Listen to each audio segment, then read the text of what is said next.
Assalamualaikum warahmatullahi wabarakatuh.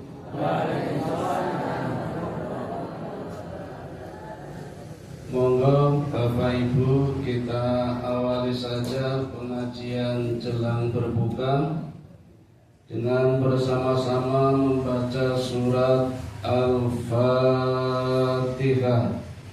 A'udzu billahi minasy syaithanir rajim.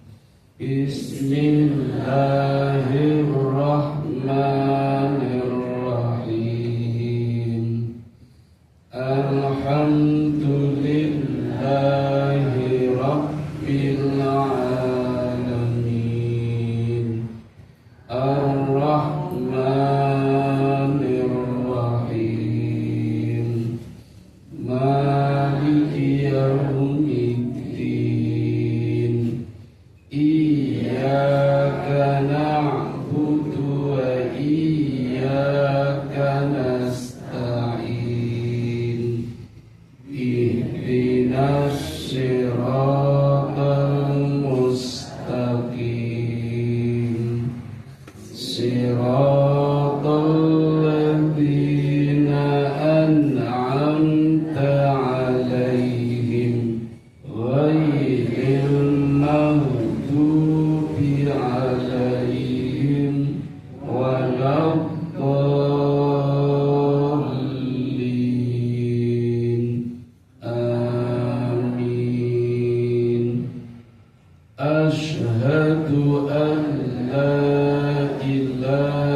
Alhamdulillah Bapak Ibu, sonten menika kepanggih malih dalam rangka pengajian sekaligus buka bersama sekaligus sholat berjamaah maghrib.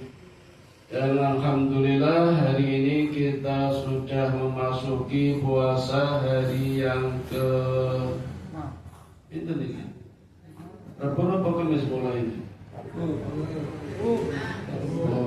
Kamis, Jumat, Sabtu. Berarti betulnya kurang pirang dina niki. Sing suwe iki. Nah niki mami bukannya jam pinten iki? Oh ya siswi juga nih. Aning timbang pun lungguh sedaya rapi berjajar mboten dimulai timbang ngobrol nggih. Mending tak mulai saja. Alhamdulillah Bapak Ibu, kita bisa bertemu lagi dengan bulan Ramadan, bulan yang penuh barokah. Saking barokahnya ternyata yang berpuasa tidak cuma manusia, semua makhluk Allah berpuasa. Benda-benda hidup, benda-benda langit juga berpuasa. Binatang, hewan, juga tumbuhan berpuasa. Cuma kita tidak tahu saja. Malaikat-malaikat juga berpuasa. Bahkan ada makhluk lain yang meri yang juga berpuasa, yaitu bangsa jin. Mereka juga berpuasa. Dan memang ayat-ayat Allah, firman-firman Allah yang diturunkan oleh Allah, baik melalui malaikat Jibril atau langsung kepada Nabi Muhammad SAW, membuat makhluk lain iri dan cemburu. Memang dari dulu begitu. Sejak Adam dijadikan menjadi khalifah, ada juga makhluk lain yang cemburu, yang mestinya menjadi khalifah beliau, kata bangsa mereka.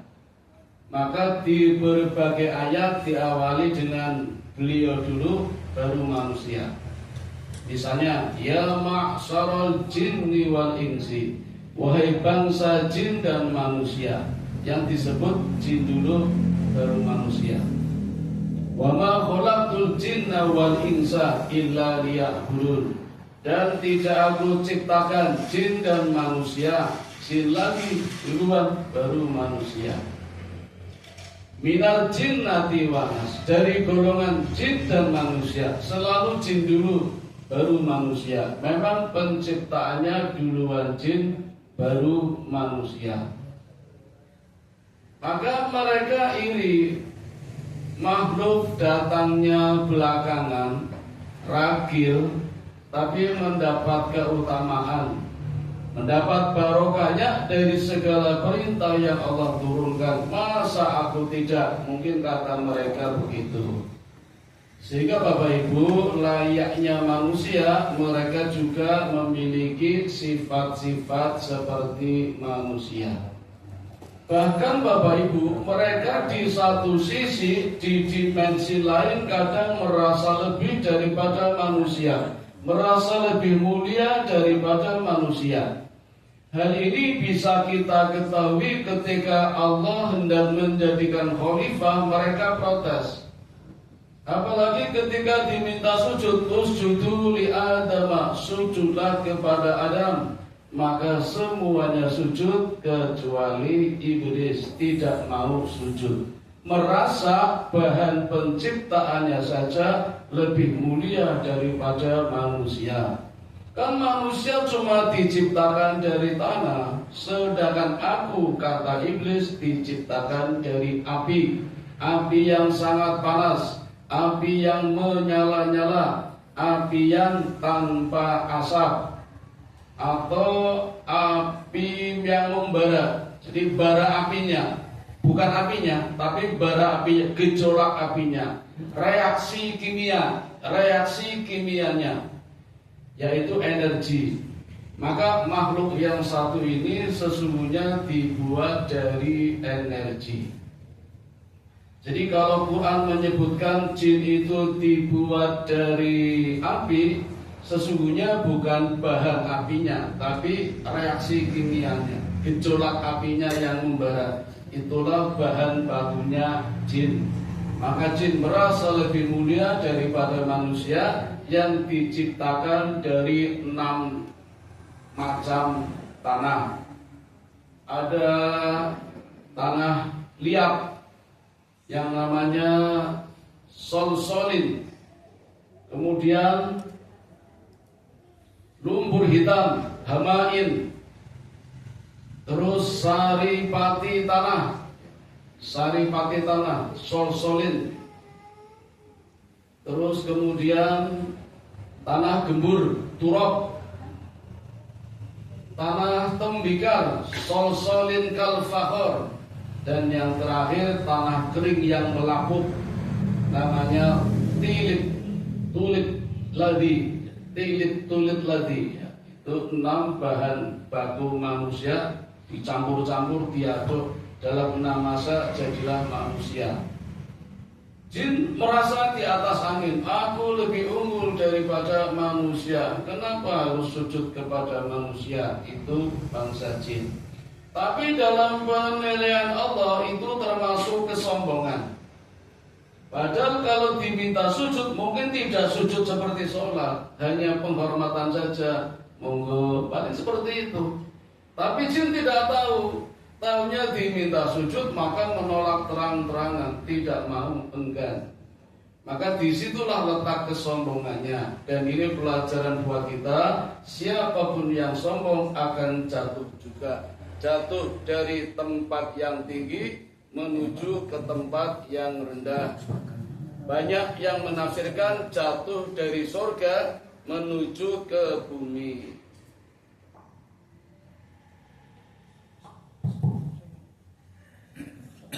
Bapak Ibu, eksistensi jin harus kita yakini sebagai konsekuensi beriman kepada Allah, juga harus beriman kepada yang gaib. A'udzu billahi minasyaitonir rajim. Bismillahirrahmanirrahim. Dalikal kitabul la raiba fi hudal lil muttaqin. Dan tidak ada keraguan pada Quran yang mulia, petunjuk bagi orang yang bertakwa. Siapa orang yang bertakwa? Alladzina yu'minuna bil ghaib, yaitu yang beriman adanya hal yang gaib. Alladzina, bagi mereka yang merasa bertakwa harus yakin adanya hal yang gaib, di antaranya keberadaan bangsa jin. Dan kita harus tahu Bapak Ibu bagaimana mereka juga hidup di sekitar kita. Karena walau bagaimanapun makhluk yang satu ini di awal penciptaannya penuh dengan fenomenal, maka seringkali menjadi musuh kita. Bukankah di bulan Ramadan kita pernah mendengar katanya setan-setan dibelenggu? Pernah dengar Bapak Ibu? Yang pernah dengar cuma 6 ini. Mestinya kalau setan-setan dibelenggu, nggak ada orang yang puasanya batal, nggak ada orang yang tidak puasa. Tapi kenyataannya wonten to Pak?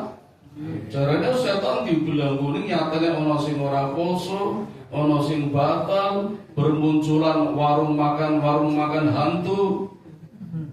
Jadi awake ora ketok, sira ora ketok, sing ketok sikile niku. Warung makan hantu ditutupi tenda biru. Hari sebelumnya nggak ada, begitu Ramadan datang muncul warung makan hantu, jarene setan dibelenggu. Baik Bapak Ibu, saya percaya, saya yakin setan dibelenggu, tetapi yang dibelenggu setan, makhluk lain tidak dibelenggu. Siapa sih setan itu? Setan itu bagian dari komunitas jin. Lalu apa bedanya jin dengan setan? Dalam hadis yang diriwayatkan oleh Bukhari Muslim, Nabi bersabda, jin itu dikelompokkan menjadi 3. Ada jin yang punya sayap dan bisa terbang, ada jin yang bisa berubah wujud menjadi ular dan anjing, ada juga jin yang bisa berpindah-pindah tempat. Dalam kesempatan lain Nabi juga membagi jin menjadi 3. Yang pertama jin kafir, jin yang selalu membantah, ingkar kepada Allah, yang disebut iblis. Yang kedua jin muslim, yang beriman, juga beribadah seperti kita. Mereka puasa, mereka sholat, zakat. Ini jin muslim atau jin mukmin. Tetapi ada juga jin muslim yang tidak sholat, jin muslim tidak puasa. Inilah yang namanya setan atau jin fasik. Nah, maka komentar-komentar tadi, pendapat ulama nopo hadis itu yang mengatakan di bulan Ramadan setan-setan dibelenggu, betul, tapi kan baru setan, masih ada jin yang disebut iblis yang kafir. Maka nggak main-main puasa kita, penuh perjuangan, terutama melawan hawa nafsu, di mana setan bisa masuk ke dalam manusia lewat berbagai cara, ucapan, lisan, perbuatan, darah. Alladzi yuwaswisu fi sudurin nas, membisikkan ke dalam hati manusia, minal jinnati wanas, dari golongan jin dan manusia. Nah, jadi ada jin yang memang dibelenggu, ada juga yang tidak dibelenggu. Bapak Ibu yang dirahmati Allah, sekarang di mana sih letaknya jin, tinggalnya di mana? Di langit kedua Bapak Ibu. Kita tinggal di langit pertama. Jadi mestinya di langit pertama tidak ada jin karena mereka tinggal di langit kedua.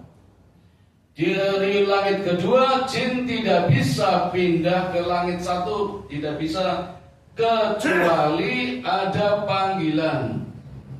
Siapa yang memanggil? Tukang sihir dan dukun-dukun. Itu pun harus ada perjanjian gaib yang harus memenuhi syarat. Mereka kadang minta syarat darah ayam, darah sapi, kepala kerbau, beras, padi yang dipasang di atas genteng kalau bangun rumah. Juga ada minta syarat kembang-kembang, sesajen ditaruh di perempatan jalan atau di pohon besar, di batu-batu besar. Itu persyaratannya. Baru mereka mau datang memenuhi panggilan dukun-dukun dan tukang sihir. Itulah mereka yang selalu bekerja sama dengan jin. Nah, Bapak Ibu, makanya dukun-dukun yang sering kita lihat kadang sampai tua nggak kawin-kawin, karena nanti kawinnya dengan bangsa jin. Memang syaratnya begitu. Jadi sebenarnya kita nggak perlu takut Bapak Ibu dengan gangguan-gangguan yang muncul kemudian seperti di film-film itu loh Bu, film-film horor itu. Mereka ada di langit dua, kita kan langit satu. Jadi gambarannya kalau misalnya di tengah masjid ini ada batang pohon kayu, kemudian kita sorot pakai senter, nanti ada bayangannya di tembok. Nah, bayangan di tembok itulah langit satu yang hanya memiliki 3 dimensi. Dimensi titik, dimensi garis, dimensi luasan. Yang luasannya bisa berubah-ubah tergantung benda yang kita soroti. Itu langit pertama. Langit kedua gambarannya seperti ini. Jadi kalau di bangsa jin kita berada di langit kedua, kemudian kita lihat bayangan, itulah manusia yang ada di langit satu. Jadi jin itu jadi enggan ke langit satu ya. Apalagi jaraknya jauh, digambarkan dari langit satu ke langit dua membutuhkan waktu 1000 tahun cahaya, bukan 1000 tahun dunia. Tempat kita 360 hari 1 tahun, itu tahun dunia, tahun bumi. Tahun cahaya menghitungnya tidak begitu Bapak Ibu. Tahun cahaya 1 detiknya 300.000 kilometer, itu baru 1 detik. Jadi kalau 1 menitnya kalikan 60, 1 jamnya kalikan 60 lagi, 1 harinya kalikan 24 lagi, 1 bulannya kalikan 30 lagi, 1 tahunnya kalikan 12 lagi, baru ketemu 1 tahun cahaya. Kalikan 1000, nah itulah jarak antara langit 1 dan langit 2. Nanti dari langit 2 ke langit 3 sama 1000 tahun. Dari langit 3 ke langit 4 juga sama, dan seterusnya sampai langit 7. Nah itulah perjalanan yang pernah Rasulullah SAW lalui. Bahkan sampai tembus ke Sidratul Muntaha, sampai di surga. Kita hanya mendapatkan cerita yang harus kita yakini. Kembali ke bangsa jin. Dalam kesempatan lain Nabi Muhammad SAW juga membagi jin menjadi beberapa macam, tergolong berdasarkan tingkat keilmuannya. Jin yang paling rendah, jin yang paling bodoh, yang tidak punya ilmu, itu seperti gendruwo, kuntilanak, sundel bolong, tuyul. Itu jin yang paling bodoh. Tidak punya ilmu Pak, karena mereka nggak sekolah. Ada sih yang sekolah tapi nggak pernah berangkat, bolos terus. PR digarap, tugas nggak dikerjakan. Kalau di kelas diterangkan gurunya mainan HP. Itu ada jin-jin seperti itu. Sekolah nggak lulus, Ada yang lulus nggak punya ijazah, ada yang punya ijazahnya palsu. Itu jin-jin bodoh. Karena bodoh maka pekerjaannya hanya nakut-nakutin saja. Dari bentuk energi, dari bentuk bayangan ke langit satu, mereka nakut-nakutin kita saja. Jadi mestinya Bapak Ibu yang sering kita takuti, anak-anak kecil juga takut dengan kuntilanak, sundul bolong, tuyul dan macam-macam. Itu sesungguhnya bayangan saja. Coba nih Bapak Ibu nanti kalau misalnya pulang kebetulan ketemu, misalnya pegang saja, nanti mesti ngepompong orang kenal, karena hanya bayangan. Atau dilempar lah, nanti aduh, yang kenanya belakangnya. Dianya tembus juga kena. Tapi kalau takut pengen jenengan lari, mereka malah senang. Apalagi bentuknya energi. Ya, Bapak Ibu, niki rada mistis nggih. Manusia ada yang mengatakan punya indera keenam. Jadi bisa lihat jin. Nah, itu kelebihan apa kekurangan? Kadang ada yang bangga, wah anak saya indigo bisa lihat jin. Mohon maaf Bapak Ibu, kalau menurut saya itu gangguan jiwa itu kelemahan. Kenapa bisa lihat jin? Karena sedang bersama jin. Jadi kalau nggak lihat nggak bersama. Seringkali kalau mulai tanda-tanda didatangi jin, padahal hanya bayangan, itu sininya begidik toh. Nah, inilah letak indera keenam. Indera keenam, saya bilang saraf aorta. Ya, kalau saya boleh mengatakan namanya saraf aorta. TKP baterai ini.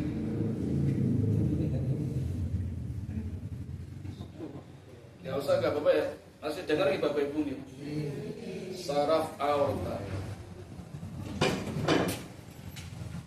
Saraf aorta niku buka tutup.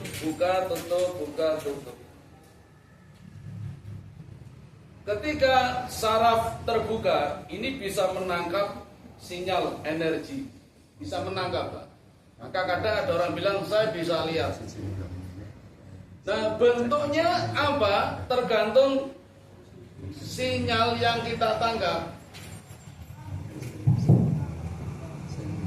Jadi ketika kita jangan-jangan ketemu kuntilanak, jangan-jangan ketemu genderuwo, nanti energinya berubah menjadi sesuai dengan benak kita. Kita benaknya genderuwo, maka energi tadi jadilah genderuwo. Benak kita nanti jadi kuntilanak, jangan-jangan ketemu kuntilanak, jadilah kuntilanak. Karena energi itu sesuai dengan benda yang kita soroti, di tembok itu bayangannya seperti apa, jadilah seperti itu. Ya itu memang permainan mereka seperti itu. Maka kita nggak perlu takut, terutama jin-jin yang tidak berilmu. Nah, yang kita waspadai adalah jin yang berilmu tinggi, yaitu jin ifrit misalnya. Namun demikian, jin ifrit juga pernah dikalahkan oleh Nabi Sulaiman. Ketika Nabi Sulaiman menguasai segala tentara, jin menolak, bahkan menyerang, mengajak bertempur. Maka dengan kekuatan apinya, yang badannya juga dibuat dari api, sayapnya dibuat dari api, menyerang Nabi Sulaiman. Allah berikan mukjizat dengan kekuatan angin. Angin itulah yang mengalahkan jin. Maka jin ifrit tunduk kepada Nabi Sulaiman. Bahkan bisa diperintahkan ketika Nabi Sulaiman dakwah kepada Ratu Bilqis untuk berislam, kan sempat menolak. Kemudian singgasananya dipindah ke istananya Nabi Sulaiman. Nabi Sulaiman menawarkan, siapa yang bisa memindahkan singgasananya Ratu Bilqis di hadapan saya, kata Sulaiman. Jin ifrit tampil, saya bisa. Berapa lama waktu dibutuhkan? Kata jin ifrit, sebelum Tuan berdiri, singgasana sudah ada di depan. Jadi Nabi Sulaiman duduk, andai saja langsung berdiri, singgasana sudah ada di depan. Betapa hebatnya kekuatan jin ifrit. Namun demikian Bapak Ibu, Nabi kita Muhammad Sallallahu Alaihi Wasallam juga pernah mengalahkan jin ifrit. Ketika Nabi hendak sholat, sempat diganggu oleh Nabi, ditangkap dengan tangan kanannya. Dan Nabi mengatakan, andai saja aku tidak ingat doanya Nabi Sulaiman, jin ifrit ini akan aku ikat di depan Masjid Madinah, ada pohon diikat dan menjadi tontonan anak-anak masjid.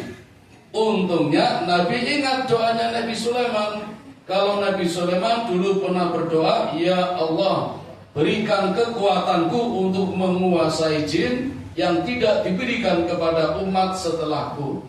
Tapi Nabi Muhammad bisa, tapi tidak sombong, tawadhu, menghormati seniornya Nabi Sulaiman, maka Nabi tidak menggunakan kekuatannya. Jin ifrit tadi dilepas. Andai saja tidak ingat, mungkin akan menjadi tontonan anak-anak di depan Masjid Madinah. Artinya apa? Nabi tidak mau berurusan dengan jin. Dan itulah pesan Nabi kepada kita Bapak Ibu, kalau bisa kita jangan berurusan dengan jin, karena mereka sifatnya cenderung jelek. Kalaupun yang baik, biasanya minta tendensi, minta upah, minta syarat, apalagi jin-jin kafir. Nah ini jin ifrit. Hujan ya? Alhamdulillah, pertanda datangnya rahmat. Biasanya jin do lunga nama hujan, buhtang bumi. Yang ketiga, ada jin yang suka berpindah-pindah tempat. Biasanya dari rumah ke pasar, pasar ke rumah, dari rumah ke pasar lagi. Ada Bapak Ibu, namanya jin maris. Jadi mereka selalu berkunjung ke rumah-rumah. Maka Bapak Ibu, jagalah rumah kita dari jin maris yang suka memasuki rumah-rumah yang tidak dibacakan Quran. Nabi berpesan, sering-seringlah membaca surat Al-Baqarah. Insya Allah jin maris tidak akan masuk. Berarti kalau kita tidak mengamalkan surat Al-Baqarah, bisa jadi jin maris ini masuk ke dalam rumah kita. Bagaimana kalau sudah terlanjur masuk? Nah, maka Nabi mengatakan, jagalah dirimu dengan sering-sering membaca dan berdoa. Karena jin maris ini mengikuti gerak-gerik kita. Ketika kita mau makan, jin juga sudah menemani di depan kita, di samping kita, mau ikut makan. Tapi kalau kita berdoa, Allahumma barik lana fima rozaqtana wa qina adzabannar. Jin ini memberikan pengumuman kepada teman-temannya, wahai temanku, malam ini kita tidak bisa pesta karena makanannya sudah dibacakan doa. Begitu juga kalau kita mau ke kamar mandi, mereka sudah siap, jin laki-laki dan jin perempuan, malah mungkin mau live streaming itu. Maka kita berdoa, Allahumma inni a'udzubika minal khubusi wal khobais. Ya Allah, aku berlindung kepadamu dari godaan jin, baik laki-laki maupun perempuan yang ada di kamar mandi. Maka begitu kita berdoa, jin ini lari, bilang sama teman-temannya, kita nggak bisa live streaming, sudah dibacakan doa. Aman Bapak Ibu. Nah, kalau rumah kita sudah aman, nanti jin maris ini pindah ke pasar. Nah, ini seremnya ini. Pasar adalah tempat yang disukai jin. Maka Nabi berpesan, janganlah menjadi orang yang pertama datang ke pasar, dan janganlah menjadi orang yang terakhir keluar dari pasar. Berikut ikut caranya. Kalau kita rame, mulai dikit. Yaitu bahasa isyarat, kalau kita memang harus bersiap-siap, waspada, dengan adanya jin yang ada di pasar. Namanya zat nabur, itu yang jin permanen tinggalnya di pasar. Kalau yang pindah-pindah tadi namanya jin maris. Apa pekerjaannya? Yang menggoda pembeli, yang goda penjual, penjualnya juga digoda. Biasanya penjualnya yang digoda biar main timbangan. Ada orang beli, timbangannya dipermainkan, bandunya dikerok, tempatnya ditambahi, jadi biar cepat jeblek. Ayam sekilo, bandunya dipermainkan.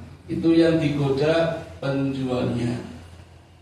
Atau caranya, beras pak 5 kilo, langsung bruk 5 kilo, jeblek, mantep. Padahal belum mantep, harusnya ditunggu sampai imbang dulu. Ala kesuwen antri. Nah, itulah bisikan-bisikan dari zat nabur itu.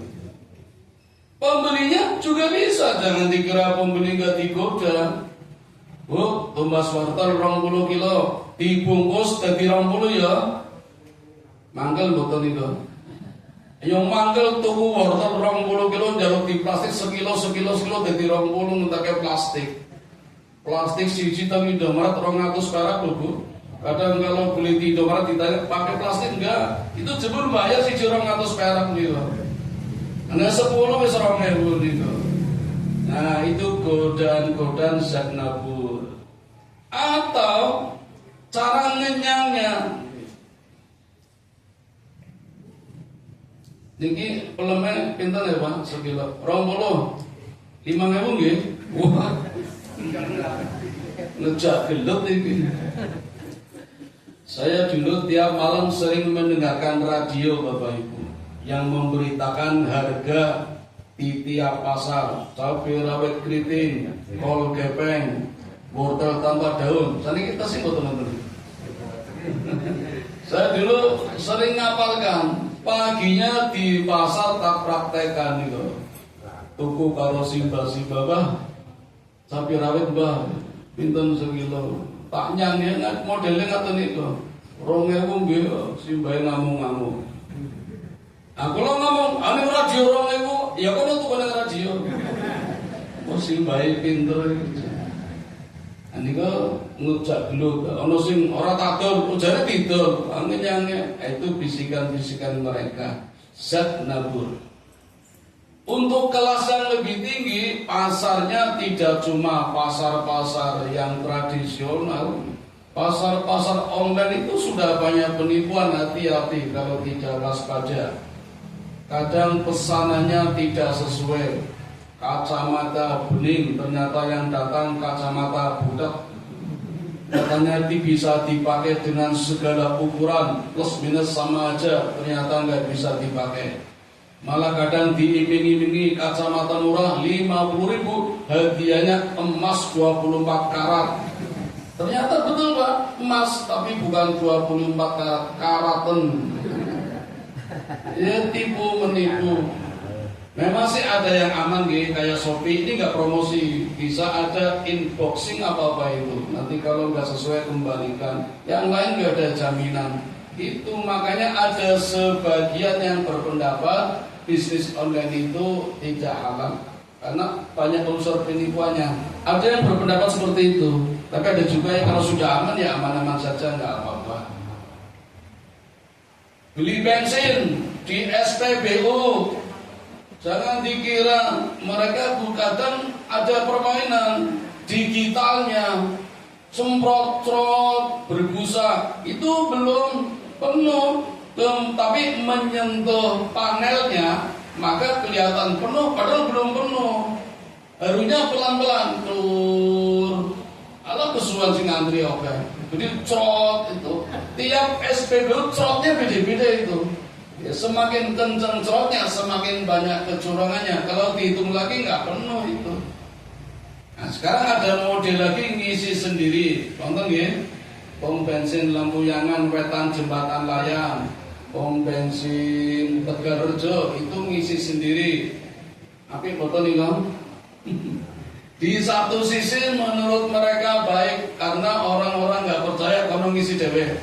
Tapi di sisi lain penak banget kena nunggu nomor duit kono kon ngisi dhewe. Kadang nanti muter-muter do utang-utang sing nanggung sapa nika. Dan itu mengurangi tenaga kerja. Mereka lapangan kerjanya gitu ya. Lapangan bidang usahanya jin zat nabur sampai seperti itu. Intinya Bapak Ibu, yang paling besar zat nabur ini operasinya di bidang KKN. Korupsi, kolusi, nepotisme. Ini daerah operasinya jin zat nabur.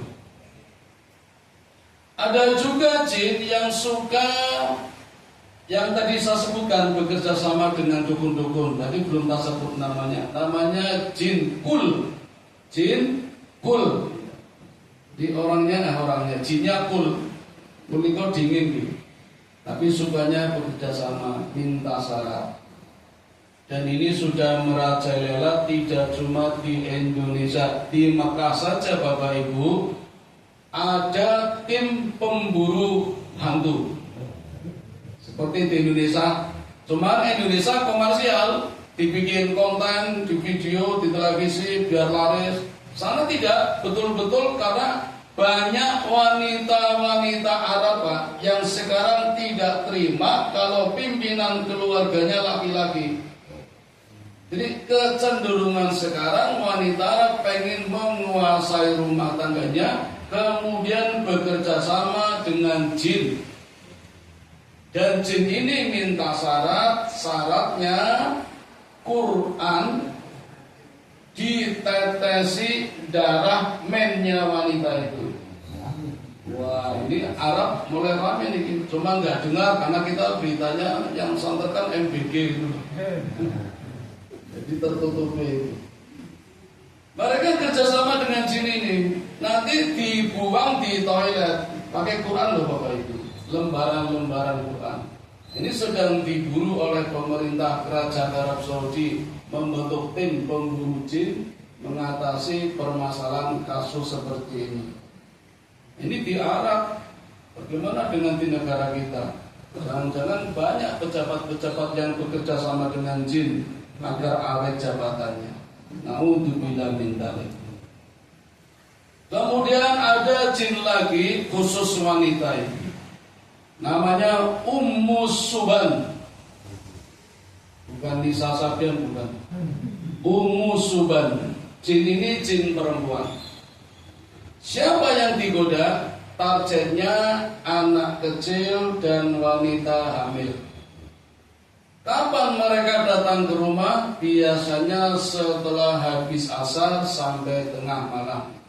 Saya tidak nakut-nakutin Bapak Ibu, jin Ummu Suban ini tidak tanggung-tanggung berani menggugurkan kandungan wanita yang hamil dengan cara masuk ke dalam tubuhnya, kemudian menendang-nendang, memukul-mukul janinnya. Maka Bapak Ibu, bagaimana benteng yang harus kita lakukan? Nabi sudah berpesan, dan ketika maghrib datang maka tutuplah pintu-pintu dan jendela-jendela. Dulu orang tua kita, simba-simba kita pernah bilang, sandakala waya maghrib lebu nama tutupi kabeh. Orang tua kita dulu simba-simba sering bilang itu, walaupun mungkin belum tahu ayatnya, tapi mereka sudah nalurinya seperti itu. Malah kadang bilang, weh wong itu ojo nang tengah lawang ora payu.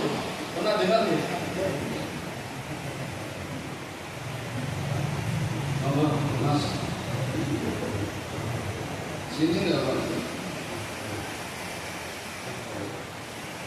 Menutup pintu, menutup jendela, bisa benar-benar pintu dan jendela kita tutup.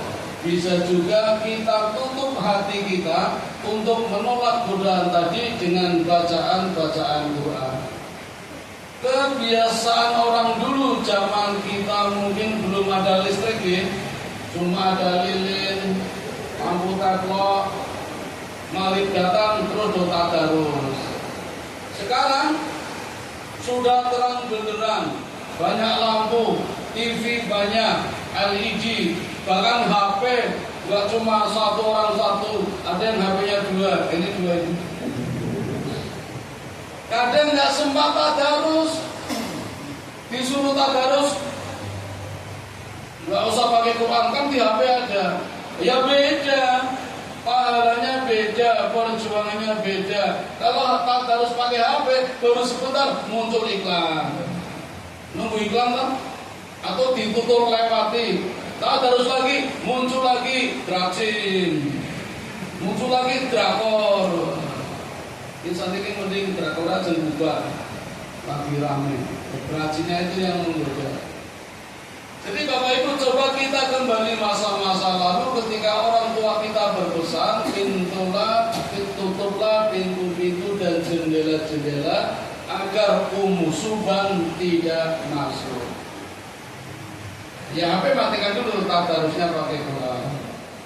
Nah tanda-tandanya apa? Orang yang diganggu umusuban biasanya wajahnya pucat banget itu. Terutama yang sedang hamil itu. Ini maka perlu dibantengi Bapak Ibu. Kalau anak kecil rewel, nangis banget itu, nangisnya seru nih. Nah, maka nanti kalau sudah dibentengi dengan ayat kursi, dengan surat Al-Ikhlas, Al-Falaq, An-Nas, umusuban ini bisa pergi. Jangan sampai terlambat. Walaupun mungkin tidak mengganggu, lebih baik kita lakukan tindakan preventif daripada kuratif. Nah nanti amannya kalau sudah menjelang subuh baru aman. Ini jin umusuban. Kalau di Indonesia biasanya dikenal dengan Nyi Blorong, Ratu Roro Kidul, Dewi Lanjar, Wewe Gombel, Sinten Kopon itu loh Pak. Jarane wong Jawa, yaitu bahasa kita. Aslinya umusuban. Kemudian ada lagi jin yang sering kita kenal dengan nama jin korin. Pernah dengar nggih? Jin korin itu kembarannya kita. Jadi kita punya kembaran, punya jiwa namanya jin korin. Lahirnya bareng dengan kita. Makanya setiap bayi lahir mesti nangis karena lihat jin korin. Apalagi jin korinnya memakan tali pusara bayi itu. Itulah jin yang menemani kita. Hampir seluruh jin korin itu jahat. Hanya satu jin korin yang baik, jin korinnya Nabi Muhammad Sallallahu Alaihi Wasallam. Itu yang tidak jahat. Karena Nabi bisa mengalahkan jin korin. Sedangkan kita waspada Bapak Ibu, penuh dengan tipu muslihat. Contoh nih, ini sering dialami oleh penduduk warga yang tinggal di pesisir pantai. Saya Pantura Bapak Ibu, Tegal dekat pantai. Jadi banyak teman-teman yang tinggal sekitar pantai yang kadang heran dengan perilaku suaminya atau istrinya. Suaminya nelayan, kerjanya mayang di tengah pantai 3 bulan. Pamit Bu, kulo ajeng mayang 3 bulan ya, nanti baru pulang. Baru seminggu pulang. Nah ini perlu diwaspadai. Karena jin korin ini bisa berubah wujud persis seperti suaminya Pak. Maka kalau janjinya 3 bulan baru pulang, baru seminggu sudah pulang, ibu-ibu harus waspada. Betul-betul suami saya atau bukan? Jangan-jangan jin korin. Karena bisa persis sama. Yang tidak bisa ditiru jin korin hanya 2. Baunya sama gerakannya. Nah, jenengan kudu apa Bu? Suami panjenengan baunya apa? Parfumnya apa tuh Bu? Parfumnya harus apa? Nek ganti parfum, iki kok beda ya parfumnya iki. Kok ngendi ayo? Harus apa? Saya pernah mengajar di MTS MA Muhammadiyah Gedong Tengen Yogyakarta. setiap tahun mesti ada siswa yang tunanetra. Dicampur kali siswa normal, Pak. Ini pun di pemerintah Kojan. Kudune kan SLB gini dikirim mesti ada 1 sampai 3. Ya tetap tak ulang. Bismillah niatnya ibadah. Tapi hebat-hebat Bu, rata-rata hafal Quran, Pak. Yang melek malah nggak hafal. Saya ngajar akuntansi, Bu, mulang tunanetra pripun carane. Angel toh, saya mendiktekan, temannya mengulangi, kemudian yang tunanetra pakai huruf braille nulis nih tak. Tapi yang jadi masalah kan saya nanya, Mas, kok bisa hafal guru-guru apa yang dihafalin? Baunya, Pak. Berarti aku mampu ya, Pak.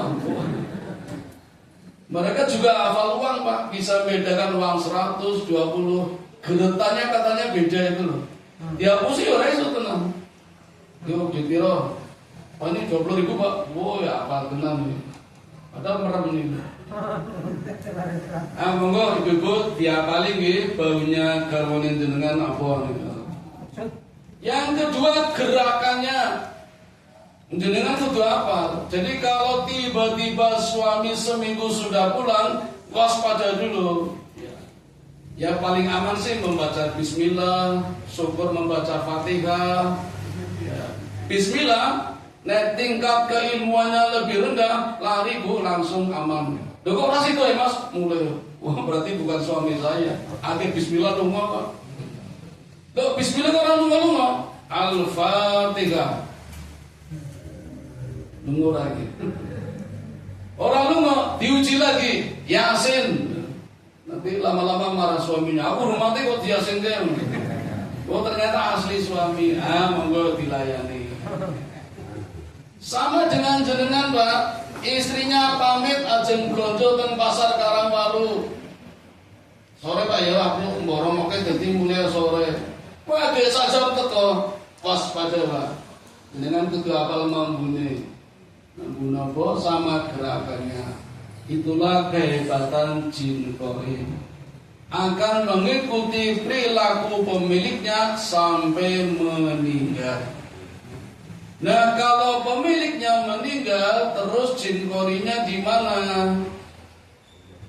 Kalau orang meninggalnya normal, jin korinya itu nungguin di kuburan. Jadi kalau Bapak Ibu di kuburan, seolah-olah lihat loh, oh hidup lagi, kan udah meninggal. Itu jin korin, bukan arwah, bukan roh, bukan orang yang sudah meninggal hidup lagi, bukan.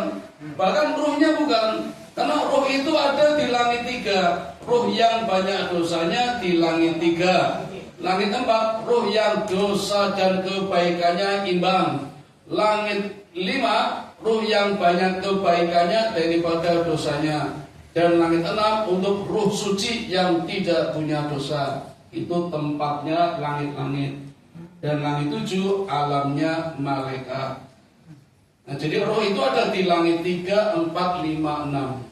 Tinggal dosa sama kebaikannya, porsinya bagaimana, posisinya di situ. Jadi nggak mungkin ke langit 1.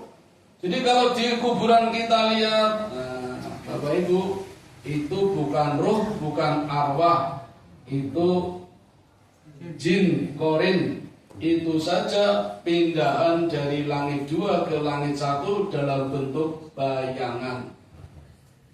Kalau meninggalnya tidak normal, misalnya di rumah sakit, maka jin korin pun menunggui di rumah sakit. Kalau meninggalnya tabrakan di jalan, nungguinya juga di jalan. Nah, Bapak Ibu tidak perlu takut karena mereka hanya bayangan. Bapak Ibu, jam 2 malam pernah HP saya dapat orderan di depan BNI 46 Jalan Kaliurang, Wirota Kampus ke Utara. Wonten BNI nggih? Saya sampai di lokasi tak WA, saya sudah di lokasi. Jawab mereka, saya di depan Bapak. Namanya Yayu. Padahal nggak ada orangnya, tapi balas saya di depan bapak. Kaget saya. Saya coba tanya sama penjual rokok gerobak yang ada di depan musola Al Hasanah. Apa dia? Katanya. Ngertos niki boten, Pak? Nggak tahu saya. Saya tanya tukang becak yang tidur di becak sudah 40 tahun di depan Bank BNI. Dulu sebelah timur banknya, sekarang sebelah barat ya. Nah, tukang becak baru, apa ya Mas? Niki Pak, kenal niki Pak. Wah, ini Mas, ini sudah meninggal seminggu yang lalu. Korban tabrak lari di jalan ini. Kulo mboten wedi Bu, ning penasaran kok iso WA kula niku lho.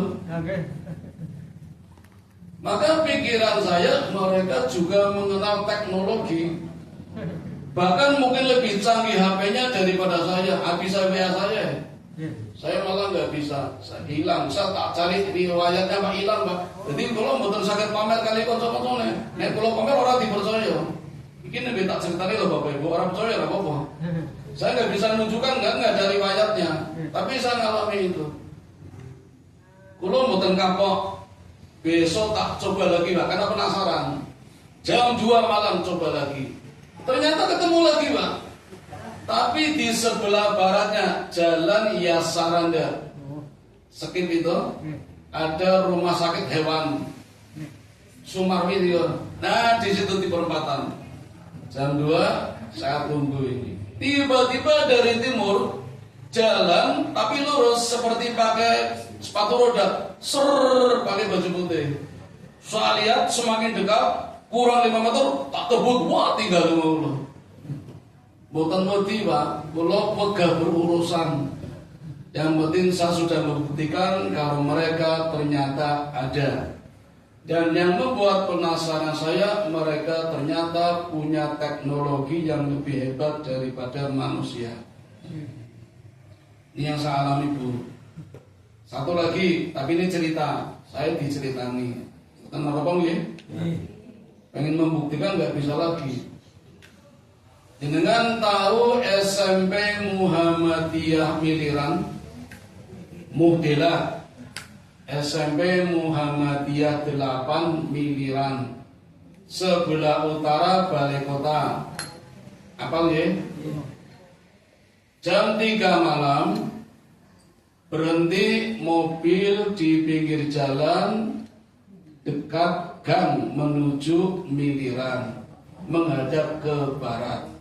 Mungkin perjalanan jauh, mau sholat isya, setelah habis waktunya hampir subuh.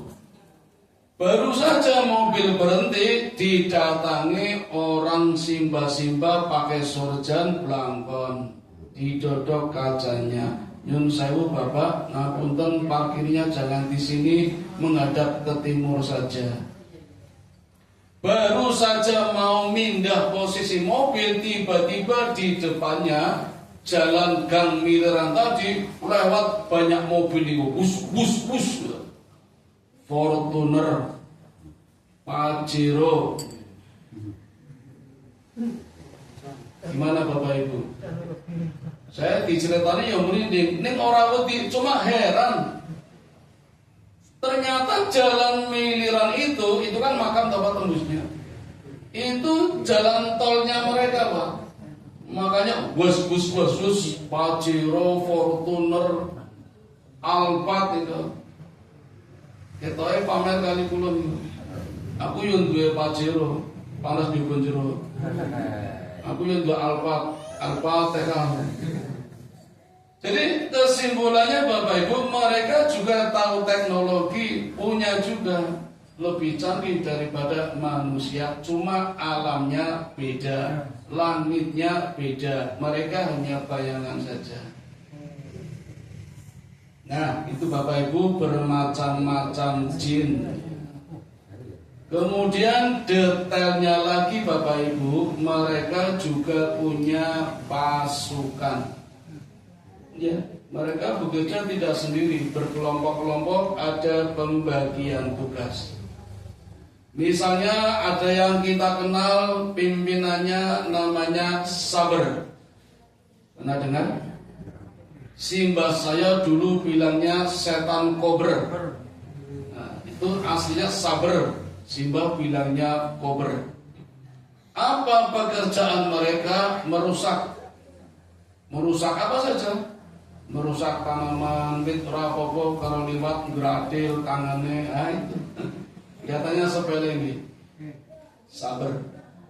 Tembok sudah bagus, sudah dicat lagi pakai pilau. Ditulisi nama-nama geng. La buta, laki-laki putus cinta. Wonten ma pendos, manusia penuh dosa, pengakun. Ada lagi birajab, rabi orajab. Bosedo, bocah seneng dolan. Masih banyak lagi, ada cacat, zuwung, sosone, pagi, arik, yesat, nama-nama geng macam-macam. Ada yang pakai bahasa Belanda, Bu, nama gengnya Ndasmu. Nama geng kok orang sing Ali bin Abi Thalib, pokok Umar bin Khattab, nama-namanya keren-keren. Sekarang muncul keliti, Bapak Ibu, keliti, keliling golek getih. Maka kalau sudah dapat getih, lapor sama bos, dapat getih bos, nanti naik pangkat. Ada pangkatnya, Pak. Pak Aziz tahu dari mana? Murid saya ketangkep, Pak. Ketangkep, diinterogasi, ditanya, cerita, ternyata bergabung di keliti itu tidak gratis, bayar 3 juta. Waspada Bapak Ibu, kalau putranya minta uang jutaan buat apa ditanya. Jangan-jangan buat daftar keliti. Itu tingkat dasar pakai nama asli. Jadi kalau saya daftar, saya pakai nama asli Fatkuddin Aziz. Nanti kalau sudah dapat getih, lapor baru naik pangkat, nama saya ganti panggilan Karen apa Petro. Ada tetangga saya Pak, namanya bagus, naik pangkat dipanggil Komar. Wah keren. Padahal Komar artinya rembulan yang terang benderang, ini jebul tukang keliti. Keliti ini bukan keliti golek getih. Apalagi begal macam-macam, itu ulahnya sabar. Sabar ini juga terjun di dunia politik. Demo-demo itu bakar-bakar ban, bahkan ada yang bakar bendera. Tiang listrik ditekuk-tekuk, hebat banget kok iso kuat. Kaca-kaca dipecahin, itu ulah dari jin yang dipimpin oleh sabar. Lanjut ya. Nanti kalau ada yang mau tanya langsung aja nggak apa-apa. Entah lagi berbuka.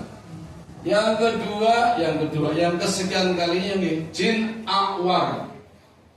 Bukan Anwar, akwar. Akwar ini pekerjaannya menggoda lawan jenis agar berbuat maksiat atau maksiut. Milik Kuntini. Jadi laki-laki digoda biar naksir perempuan, perempuan digoda biar naksir perempuan. Dan daerah operasinya sekarang berkembang. Dulu suka di tempat sepi-sepi, sekarang berani tampil di tempat rame-rame. Malah kadang kita lihat mereka terang-terangan di depan mall, gandengan, rangkulan, cokot-cokotan. Alhamdulillah minta.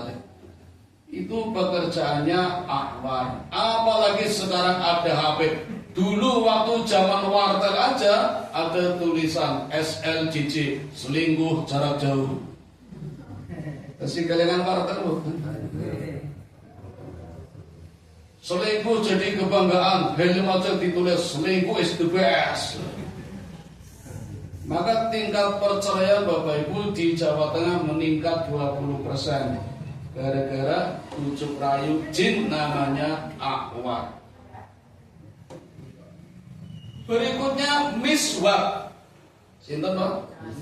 Miswak ini pekerjaannya menghembus-hembuskan manusia agar berukara kata jelek, ngomong yang saru-saru, yang kotor-kotor, yang menyakitkan hati. Ini jin miswak.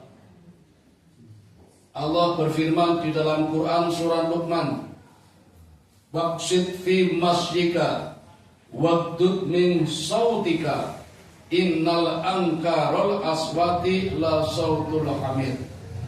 Sederhanalah di dalam berjalan, Bapak Ibu, sederhana di dalam berjalan. Ojo cepet-cepet, ojo rindik-rindik. Monggo yang jalannya masih cepet-cepet dikurangi, yang rindik-rindik dipercepat. Sederhana. Mau nyabrang tengok kanan kiri, ojo niru ayam. Ayam nggak nengok, mergo meripatan yang kiriman. Waktu min sautika, lunakalah suaramu. Apa nggak boleh keras? Boleh. Maksudnya suaranya dilunakan itu jangan menyakitkan.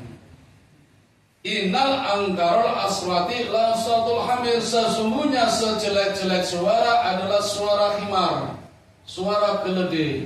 Apa itu suara keledai? Tulis. Rasani, maido, misui, mincuk, napa malih? Nyelatuk, napa malih? Berbicara berdua ketika bertiga. Nah, ini nggak boleh Bapak Ibu. Mlaku bareng wong telu, sing dijak ngomong siji ora dijak ngomong. Itu nggak boleh. Menimbulkan curiga. Mending orang ngomong siji ora ngomong kabeh, aku ngomong kabeh. Tapi nek siji ora dijak ngomong, itu nggak boleh. Itu suara himar. Ya punten Bapak Ibu, saya sering menasihati murid saya kalau diterangkan ngomong sendiri. Ngomong sama temennya. Yang ngomong sendiri jenenge edan. Saya tegur. Ya enggak cuma pas ngajar, di mana saja pas pengajian. Tapi sama maklumi. Jadi kalau misalnya panjenengan ada ceramah, saya ceramah, panjenengan bincang-bincang sama saya memaklumi, enggak apa-apa lah. Saya memaafkan. Aslinya sih nggak boleh, tapi saya memahami ada dua kemungkinan. Orang ngerasanya yang ngalam dulu. Cuma itu jauh nggak apa-apa. Tapi aslinya tidak boleh, karena itu termasuk bagian dari kesombongan. Ini pekerjaan miswat, sabar, akwar, miswat. Nah sekarang dasim. Sinten Bu? Dasim itu menyulut kemarahan. Sasarannya semua orang. Maka pentingnya puasa untuk menahan amarah dari godaan dasim. Orang tua digoda biar marah sama anaknya, guru digoda biar marah sama muridnya. Nanti tiba-tiba plak-plak, nah jadi masalah itu. PR nggak digarap marah, tugas nggak dikerjakan marah, siswanya ngerokok marah, terus ngambleng. Jadi masalah nih. Saya kemarin ditanya, Pak Aziz bagaimana pendapatnya kalau ada murid ngerokok dipukul gurunya? Kalau itu anak saya ajak ke sekolahan, tak hadapkan di depan gurunya. Saya bilang, Bu, pukul lagi anak saya. Kalau anak saya, tapi kan bukan anak saya, jadi nggak tahu. Kalau anak saya tak pukul lagi. Kenapa? Karena anak merokok itu pertanda orang tuanya tidak bisa mendidik. Apalagi sudah SMA, berarti mungkin merokoknya sejak SMP. Karena kecanduan. Kalau nggak sejak awal, mesti nggak ada masalah. Itu sejak awal. Dan saya yakin gurunya sudah menasihati dengan berbagai cara, akhirnya refleks memukul, orang tuanya tidak terima, lapor polisi, gurunya dipecat. Urusan belum selesai loh Bapak Ibu, efeknya sampai 2 tahun ke depan. Memang teman-temannya membela boikot, mogok masal, nggak mau sekolah, tetapi ternyata mogoknya dicatat oleh seluruh perusahaan di Indonesia. Besok kalau kelas 11, kan yang merokok kelas 11 2 SMA, berarti lulus itu 2 tahun lagi. Kalau besok lulus tidak akan bisa bekerja di perusahaan manapun. Coba, ternyata banyak yang membela gurunya itu, dan tidak bisa kuliah di perguruan tinggi manapun di Indonesia. Jadi yang kemarin merokok itu sama teman-temannya tinggal nunggu saja besok kerja apa, besok kuliah di mana. Mereka sudah sudah menilai etika karena sudah keterlaluan. Walaupun sebenarnya guru juga salah mutul, karena memang sekarang menjadi hal yang riskan dan rawan. Beda dengan zaman saya kecil dulu, Pak. Saya dipukul gurunya, guru saya nggak merasa bersalah, malah saya takut. Walaupun kadang saya mau membela, tapi gurunya nggak nanya, tahu-tahu mukul. Saya pernah disuruh maju guru saya, Pak, nulis di papan tulis matematika 3 kali 4 tak isi 100, 4 kali 6 tak isi 200. Gurunya langsung mukul, Pak, plek. Padahal pakai aki di tengah. Saya pingsan, Bu. Jadi bukan pingsan, ini kalau pura-pura pingsan biar aman. Kalau bangun dipukul lagi, saya pura-pura pingsan, digotong-gotong, digolong UKS, kayak wedang, kayak jajan, kayak nasi, makan siang, terus gak ikut pelajaran. Wah, pinter saya. Aneh tani 30 kali kan. Saya diantar pulang. Cerita, Pak, saya dipukul guru saya. Apa reaksi bapak saya? Kambelan lagi, Pak. Jadi 2 kali saya dipukul di rumah, pukul bapak saya. Dunake goblok, teruping bapak tuh 100. Goblok nambah terus, pukul, Pak. Terus saya digandeng bapak saya, diantar ke sekolah lagi coba. Dihadapkan, Bu, ngapunten anak saya memang bodoh. Silakan dididik nggih, kendel belik kapel malih rapopo coba, Pak. Saya semakin takut, guru semakin wibawa, orang tua semakin wow. Itu dulu, Pak. Walaupun saya jane mau protes, mestinya jangan mukul dulu, Bu. Ibu harus tanya dulu 3 kali 4 100 dari mana. Niko ceritane, Bu, pas istirahat kulon delok after foto. Yang usia sama saya mesti kalingan tahun 77, after foto hitam putih setengah badan, 3 kali 4 100, benar toh, Pak?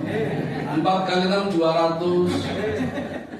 Kulo mlebune telat wis pelajaran matematika, urung nunggu kon maju kon nulis 3 kali 4 isi 100.